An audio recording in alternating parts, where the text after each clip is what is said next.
भगवान श्री कृष्ण का जन्म भाद्रपद माह के कृष्ण की अष्टमी तिथि को रोहिणी नक्षत्र में हुआ था। लेकिन क्या आप जानते हैं श्री कृष्ण को 12 बाण किसने मारा था? कहा जाता है जब महाभारत का युद्ध होने वाला था तो शकुनी मामा ने दुर्योधन से कहा कि अगर तुम्हें इस युद्ध को जीतना है तो तुम्हें सबसे पहले श्री कृष्ण को अपनी तरफ करना होगा। तो दुर्योधन से सोचा कि श्री कृष्ण की सेना को अपनी ओर शामिल कर लेने से हम युद्ध जीत जाएंगे, क्योंकि उनकी सेना बहुत विशाल थी।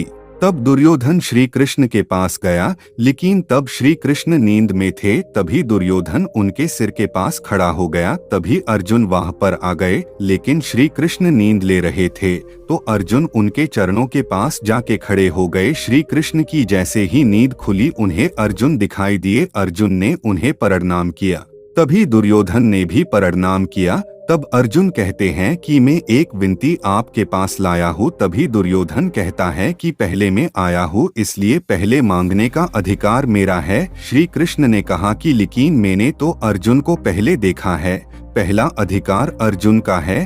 फिर कृष्ण ने दोनों की बात सुनी। दोनों ने एक ही बात बोली कि आपको हमारे साथ युद्ध लड़ना है। अब श्री कृष्ण बड़ी मुश्किल में पड़ गए कि किसकी और जय जाए। तभी उनके विचार में एक तरकीब आई। श्री कृष्ण ने दुर्योधन और अर्जुन को 2 विकल्प दिए। पहला विकल्प यह है कि या तो वह श्री कृष्ण को चुने जो निहते हैं, या तो वह श्री कृष्ण की नारायणी सेना को चुने। अर्जुन ने भगवान श्री कृष्ण को चुना, जबकि दुर्योधन ने श्री कृष्ण की नारायणी सेना को चुना। तो सवाल उठता है कि श्री कृष्ण तो निहाते लड़ने वाले थे, तो किसने उन पर 12 तीर चलाए? तो हम आपको बता दें कि वह स्वयं सूर्यपुत्र कर्ण थे। इस कहानी के माध्यम से हम जानेंगे कि उस वक्त क्या हुआ था। यह बात है महाभारत युद्ध की, जब युद्ध का 17 दिन चल रहा था और कर्ण और अर्जुन आमने सामने थे। दोनों में बहुत भयंकर युद्ध चल रहा था। दोनों एक दूसरे पर असीम शक्तियों का प्रयोग कर रहे थे। कर्ण और अर्जुन दोनों एक दूसरे को खत्म कर देना चाहते थे, क्योंकि दोनों के बीच में बचपन से ही प्रतिस्पर्धा थी। क्योंकि दोनों खुद को एक अच्छा योद्धा मानते थे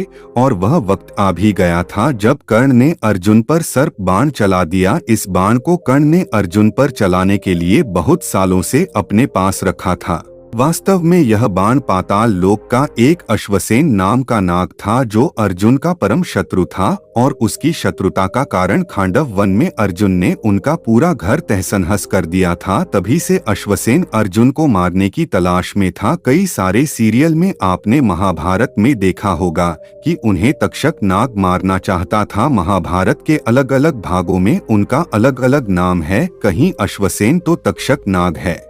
अश्वसेन को पता था कि केवल कर्ण ही अर्जुन को मार सकते हैं, इसलिए वह कर्ण की तीर में जाकर लिपट गया। अर्जुन उस बाण को समझ नहीं पाए, लेकिन भगवान श्री कृष्ण ने उस बाण को समझ लिया और उन्होंने अपने पैरों से रथ के पहिए को जमीन में घुसा दिया, जिससे रथ टेढ़ा हो गया और सर्प बाण अर्जुन के शीश मुकुट से छूकर धरती पर लग गया। अर्जुन और श्री कृष्ण रथ के पहियों को बाहर निकालने नीचे उतरे। उसी वक्त मौका पाकर कर्ण ने अर्जुन पर तीर चला दिया। अर्जुन की रक्षा करने हेतु भगवान श्री कृष्ण ने अपने सीने पर सभी बाण को ले लिया, जिस वजह से उनको 12 बाणों से घायल होना पड़ा। भगवान श्री कृष्ण ने अश्वसेन के बारे में बताया और अर्जुन ने 6 दिन की कड़ी मेहनत के बाद अश्वसेन के टुकड़े टुकड़े कर दिए।